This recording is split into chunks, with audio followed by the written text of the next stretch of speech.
So, if you didn't know, no one really expected My Little Pony Friendship is Magic to do so well when it aired. In the early 2010s, this show was almost inescapable. I remember getting on YouTube with my first account that I used only to watch the first few Digimon seasons and Kingdom Hearts videos. For some reason, all of my recommended videos were full episodes of the first 2 seasons of the 4th generation. Of course, at the time, I refused to watch the show because it was a little girl's show, and at the time, I thought I had standards. My favorite thing to listen to is classic rock. It sounds something like this. And that's my time. Now I know I never did. However, it would be another 2 years before I would give the series a fair shot because one of my friends loved it.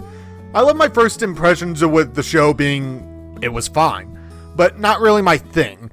It would be another year before I would give the show a second shot, this time starting with the first episode. This time, however, I stopped watching and left just over 3 minutes into the first episode. But the following day, I gave it another shot and managed to get pretty far into the show, reaching the middle of season 2 before I stepped away for a bit, returning right when season 5 aired. Well, however you found us, we're happy to have any pony who wants to experience true friendship for the first time. Say what? I bring this up because I think context is important. Depending on who you ask, the first 2 to 4 seasons are considered the golden age of the show. Some people say the golden age stopped when Lauren Fausta left, some say when Twilight became an alicorn, and some say at the end of season 4. Around the time I started the show, there was an idea online that the first 2 seasons were near perfect. I don't know how many people believed this, but I did see a number of people who subscribed to this idea. And if you know anything about me, you know I would disagree. My first Valley of Ashes video was on the first episode after the pilot, an episode I found to be rather derivative of any episode that involved a main character getting not enough tickets to a concert, or in this case, a dance for their friends. Simply put, I believe the early seasons were quite flawed, despite being really good at points. Ready?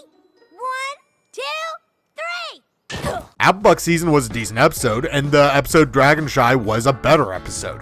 Winter Wrap-Up is probably the most loved episode of the first season, or at least it's the one that I've seen people be the most vocal about. But the show didn't really hit its stride until probably Sonic Rainbow, 4 episodes later. Season 2 was definitely better, starting off with the Lord of Chaos himself, Discord, followed immediately by Lesson 0, Luna Eclipse, and Sisterhood Social, 3 very solid episodes. And to be clear, I'm not disparaging the early seasons. I do like many of these episodes, but they are a set of episodes that had varying quality levels that could easily go either way, those being the ones that to follow the patented Cutie Marked Crusaders. Coming together for the first time in Call of the Cutie, the CMC would spend many of their episodes trying to get their marks. In the first episode following the three's antics, the writers built up their skills while making them blind to the obvious. Sweetie Belle could sing, Apple Bloom was a skilled builder, and Scootaloo was great at choreography because she likes going fast and doing tricks on her scooter. It would take 5 seasons for them to get their marks in helping others, something built up only once before it happened. In the following seasons, their stories were split between helping people and the CMC having problems with their family, and sometimes they would do both at once. All of this to say, I think the episode Surf and or Turf is a poorly written episode. The basic premise of this episode is a hippogriff, a species introduced in the second theatrical release of Friendship is Magic, is torn between living as a fish underwater with his mother or living above land with his father. The CMC are sent to him to help him decide where he belongs. Sweetie Belle and Scootaloo get into an argument about where this kid they just met should live, and it is left to Apple Bloom to help the kid and mend the CMC's friendship. On paper, this episode can work easily. It's pretty much an allegory for divorce. The kid's parents wanted 2 different things and split up pretty amicably. While they both want their kid with them, they allow him to make up his own mind about where he wants to be. They don't fight over him and have said they will respect what he wants. They do pull him to stay with them, though they never intended to make him choose one side over the other. Them being unaware of the impact the way they speak is having on him, making him think he has to choose when in truth he doesn't. While this is only half of the main conflict of the episode, the other half is where the problem lies. The obvious answer is that Terramar just picks both. The show gives us no reason as to why he can't live on both the land and in sea. Even every last hippogriff can freely change between their 2 forms with no cooldown time. However, the CMCs don't put this together right away. While it's obvious to the viewer, it isn't until the end of the episode that we see the interaction between the parents. Nothing is phrased as to say he can't just swap it back and forth each week. Within the first few minutes, Terramar even states that he's going back and forth. And me? Well, I kinda go back and forth. But that's not the problem. The problem is that after seeing both ways he's living, Sweetie Belle and Scootaloo turn on each other immediately.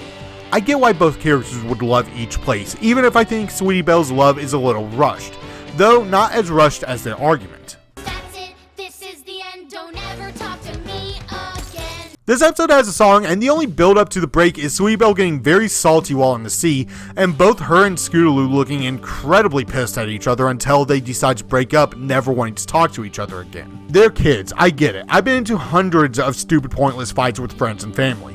It's just, with this show, it feels out of character when the conflict happens over such a short amount of time. And it's easy to say just dedicate more time to the conflict, but the breakup comes 17 minutes into the episode. They definitely had time to build some tension between the characters. In truth, I think they mismanaged time here by including Twilight. She comes in twice while the CMC are talking to Terramar, and both times only to further her side plot of getting a permission slip signed, and both times she leaves with Terramar's parents, severely limiting the time we get with them. They both seem like good people, but spending our time above and below with his parents could have helped the episode by giving Sweetie Belle and Scootaloo something more concrete to latch onto. Like maybe Terramar's father has an eye for detail and talks about how much he loves the visuals of the upper world, and maybe his mother talks about why she stayed below. Maybe she has a damaged wing and can no longer fly, but swimming gives her that sense of freedom she can't get to anywhere else. These are just ideas off the top of my head, and I'm sure I'm not the first person to come up with them. It would also be easy to keep Twilight in this episode as is if Terramar's parents explained this as we met them. Just cut the festival and you'd have the right amount of time to do so, and we would have a better understanding of what makes both worlds so special. However, we're not done with the problems. The CMC breakup happened 17 minutes into the episode, leaving us with only 5 minutes to solve everything. While Apple Bloom is the go-between of her friends' arguments, Twilight comes in and asks where Terramar is and why they would think him going off on his own was their fault. Twilight gives them the obvious answer, and the CMCs immediately make up. Whoever said that he had to choose? Well, he did. The transition from hating each other to being friends again happens so fast it feels like the show's giving me whiplash, and the fact that Twilight gives them the answer literally seconds after learning the problem begs the question as to why the omniscient friend tree didn't just send Twilight in the first place. I would say it's for the CMC's benefit, but they only learned that they can do both if that's an option. If this was a messy divorce plot to where the two parents hated each other, Sweetie Belle and Scootaloo would have ended this episode much differently. I'm not advocating for that kind of episode in a kids show, by the way. Trying to do that has failed before. There's a reason why Sesame Street's episode Snuffy's Parents Get a Divorce was never aired. But the problem I have with this episode in particular is just how rushed the fight between the two CMCs are, and them flipping back on a dime to be perfectly fine feels like they gave up on trying to write a well-told story halfway through. I mean, Apple Bloom doesn't even need to be here outside of a quick recap of the Mount Eris part of the movie. The only thing she does is act as a go-between for a minute. If she was the one to put together that he could just do both as he's been doing, then fine. But as is, she is unneeded in this episode. The secondary conflict is rushed and immediately fixed, so it doesn't need to be here anyway, leading to a flawed episode. And I do want to be clear, I do like this episode. It's not as frustrating as other episodes have been. They do have a good message, even if they didn't get there as well as they could have. The song is sung well and the visuals are pretty good. I enjoyed revisiting this area now that life has been breathed back into it. I found the humor to be lacking in this episode, but I can give that a pass. This episode was more focused on story after all, and it's not like this is their worst appearance. But what do you guys think? Maybe I'm entirely off base. I mean, anyone can have a different reaction to any piece of media. Maybe I'm missing something that's so obvious to you, and if I am, why don't you throw it in the comments below and check out one of my other videos. And if you like this, like and subscribe. It really does help. So, where exactly in Equestria are we needed? Actually, where you're going isn't even in Equestria.